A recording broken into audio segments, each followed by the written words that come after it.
ماہر نفسیات ہیں اور آپ کی ریسرچ مینٹل ہیلتھ پہ آپ نے پی ایچ ڈی بھی کی ہوئی ہے. آپ جنسی تعلقات جو ہسبینڈ اور وائف کے ہوتے ہیں اس کا کتنا اثر ہوتا ہے ریلیشن شپ پہ, اس کو صحیح طریقے سے چلنے میں اور اس کے بگڑنے میں؟ صرف وہ ایک فیکٹر ہوتا ہے یا وہ بھی فیکٹر ہوتا ہے یا معاشرتی مسائل اور نفسیاتی مسائل ہوتے ہیں اس میں؟ نارملی جو ہے نا, ہم جب سیکشولیٹی کی اور sexual relation ships between husband wife کی بات کرتے ہیں, یا ویسے ہی اگر ہم جنرل سیکس کی بات کریں, تو 3-4 چیزیں بڑی امپورٹنٹ ہیں جن کو اسٹیبلش کر لینا بڑا امپورٹنٹ ہے.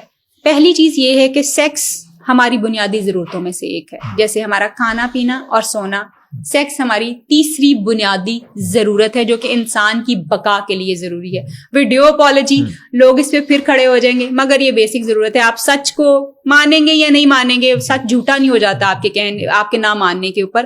سو دس از ون آف, سب سے پہلے یہ قبول کرنا بڑا ضروری ہے کہ سیکس کھانے پینے اور سونے کی طرح کی ہماری ایک بنیادی ضرورت ہے. اچھا, یہاں پہ سوری آپ کی بات کر کے تھوڑا سا ایڈ کر دوں. مفتی طارق مسعود صاحب اپنے بیان میں یہ بات کہہ چکے ہیں. Very good. وہ کہتے ہیں بھائی کوئی بندہ اگر داڑھی رکھ لیتا ہے یا پگڑی یا کوئی ایسے لوگ کہتے ہیں بھائی وہ کہتے ہیں ضرورت سب کی ہے, اس کو حلال وے میں کریں. ضرورت سب کی ہے, بالکل بالکل, اس کو حلال طریقے سے کرنا. آف کورس اسلام ہمیں اس کا طریقہ بتاتا ہے کہ آپ نے کب کہاں کیا کرنا ہے. جب پھر ہم بات کرتے ہیں کہ اس کا رول کتنا ہے ہماری زندگی میں, اس کا رول صرف 20% ہے, صرف 20% ہے.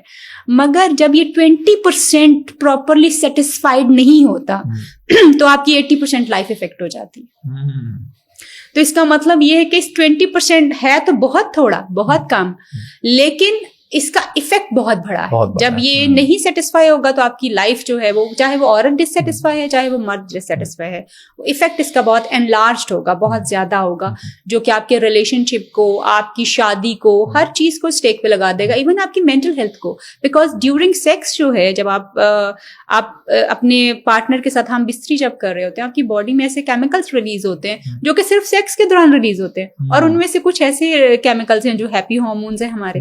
جب وہ نہیں ہو, پلیجر والی چیزیں جب وہ نہیں ہوتے تو آف کورس آپ کا موڈ اریٹیٹڈ رہتا ہے, آپ غصے میں رہتے ہیں, آپ کو ہر چیز کی آپ کی ورک پرفارمنس نیچے جانا شروع ہو جاتی ہے. جیسے میں نے پہلے کہا کہ پہلے یہ قبول کر لیں کہ دس از ناٹ سم تھنگ جو کہ اب نارمل ہے, جو کہ ہم سے تعلق نہیں رکھتی. دس از ناٹ سم تھنگ جو کہ حلال نہیں ہے. دس از ناٹ سم تھنگ کے جو گند ہے, کیونکہ لوگوں کے ذہن میں ہم اس سے بھاگتے کیوں ایسے, کیونکہ ہم نے اس کو صرف گناہ کے ساتھ ایسوسیٹ کیا, اس کو ہم نے صرف گند کے ساتھ ایسوسیٹ کیا. انٹرسٹنگلی اگر میں آپ کو ایک اور چیز بتاؤں, آپ اور میں, ہمارا پورا وجود سر سے پاؤں تک اس سیکس کی پروڈکشن ہے. Think of it, we are product of the sex. ہمارے یعنی ہم سپرم اور ایگ سے بنے ہوئے. Exactly.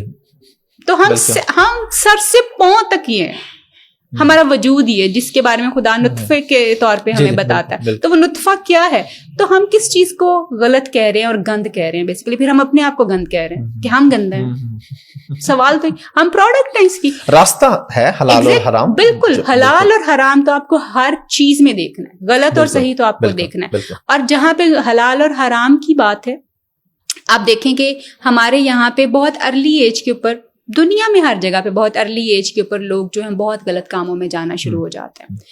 اب وہ غلط کاموں میں جانے کے اوپر اس کے بہت سارے نیگیٹو ایفیکٹس ہیں. وہ آپ اپنے لیے غلط راستہ چوز کر رہے ہیں, جو راستہ ہی غلط ہوگا اس کا ریزلٹ صحیح کیسے آ سکتا ہے. اور اس میں پھر آپ کی میچورٹی جو ہے, وہ جو چیزیں آپ کی ہوتی ہیں, جیسے اگر ایک بچہ جو ہے, جیسے ہم دیکھتے ہیں کہ ہماری اس وقت کی جو جنریشن ہے اس کا ایک بہت بڑا مسئلہ جو ہے میسٹربیشن ہے.